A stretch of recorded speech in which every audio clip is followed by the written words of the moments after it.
اگر آپ ہمارے چینل کو سبسکرائب نہیں کیے ہیں تو برائے مہربانی سبسکرائب کر لیں، ویڈیو پسند آنے کی صورت میں لائک کریں اور اپنی رائے کا اظہار۔ میری شادی 1 سال پہلے ہوئی، مجھے نہیں پتا میرے شوہر کو کوئی عورت پسند تھی، ایک بچہ بھی ہے، لیکن میرے سسر نے زبردستی کی میرے شوہر پر۔ اب میرا ایک بچہ بھی ہے لیکن میرا شوہر اس غیر عورت سے ملتا ہے۔ ملنے تو تمہیں کیا تکلیف ہے؟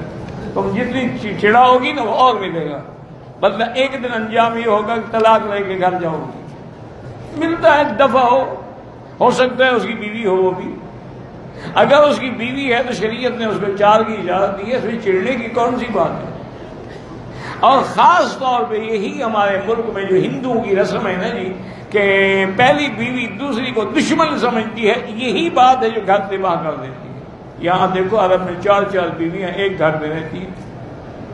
اچھا، اللہ کی شان یہ ہے، میں نے ایسے گھر بھی میں جانتا ہوں کہ ایک بیوی کے بچے دوسری پالتی ہے، اس کے بچے یہ پالتی ہے، اس کے بچے اسی دوسری ماں کو ماں کہتے ہیں، اس کو ماں ہی نہیں کہتے۔ سب کا لباس برابر، سب کی رہائش برابر، سب کا خرچہ برابر، آنا جانا برابر۔ اگر کبھی حج پہ ہیں سب کے سامنے بیٹھ کے قرعہ ڈالتے ہیں، جس کا قرعہ نکلے گا اس کو لے کے جائیں گے، تو کیوں لڑائی ہو؟ میری بیٹی لڑائی شڑائی چھوڑ دے، بلکہ تم خاوند کے ساتھ اور زیادہ خوش ہو کے پیش آؤ، اور اس کے آنے سے پہلے تھوڑا سا میک اپ شیک اپ سگار بھی کیا کرو۔ یہ تو نہیں جب وہ گھر میں آئے تو دیکھے ڈائن بیٹھی ہوئی ہے، تو اب وہ دوسری بیوی کے پاس نہیں جائے گا تو کیا کرے گا؟ نہیں، میں مذاق نہیں کر رہا، حقیقت ہے۔ اسی لیے کیوں لوگ نعوذ باللہ طوائفوں کے پاس جاتے ہیں؟ وہ کوئی زیادہ خوبصورت ہوتی ہے، جن کی شکل اگر آپ دل کو دیکھیں تو آپ کو تھوکنا بھی پسند نہ آئے، ان کے چہرے پہ لعنت برس رہی ہوتی ہے، لیکن کیا ہے کہ وہ بن سنور کے تیار ہو کے خاوند کے مرد کے ساتھ خوش کرنے کے لیے ہر حربہ استعمال۔ اور گھر کی بیوی پہ جاؤ تو لڑتی ہے، آج سواد نہیں ہے، آج آٹا نہیں ہے، آج بچوں کا کھانا نہیں ہے، آج دودھ نہیں ہے۔ اب وہ باہر سے تھکا ہوا آ رہا ہے، آگے اسے فہرست پکڑا دی، جاؤ بازار پہلے سودا لے کے آؤ۔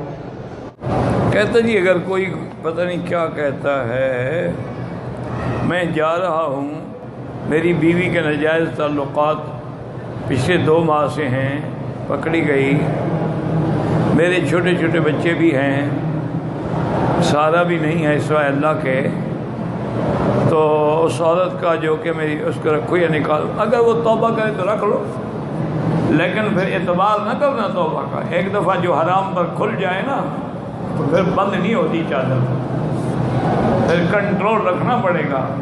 ہم تو یہاں بیٹھے ہوئے رو رہے ہو تو بیوی کا کیا کنٹرول کرو؟ کیا کروں گی؟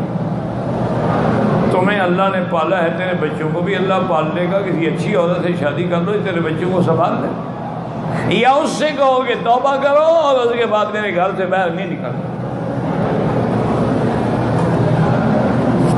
توبہ سے اللہ گناہ معاف کر دیتے ہیں۔ بہرحال میرے عزیز نے میری بھتیجی کے ساتھ زیادتی کی تھی، میں نے اس کی بیوی کے ساتھ زیادتی کی، بڑا اچھا بدلہ لیا، یعنی اس نے بھی منہ کالا کیا، تم نے بھی منہ کالا کیا۔ توبہ کرو، استغفار کرو، اور آئندہ ایسے گناہوں سے بچو۔ یہ بدلہ نہیں ہے کہ ایک جہنم میں جا رہا ہو تو تم بھی جہنم میں جاؤ۔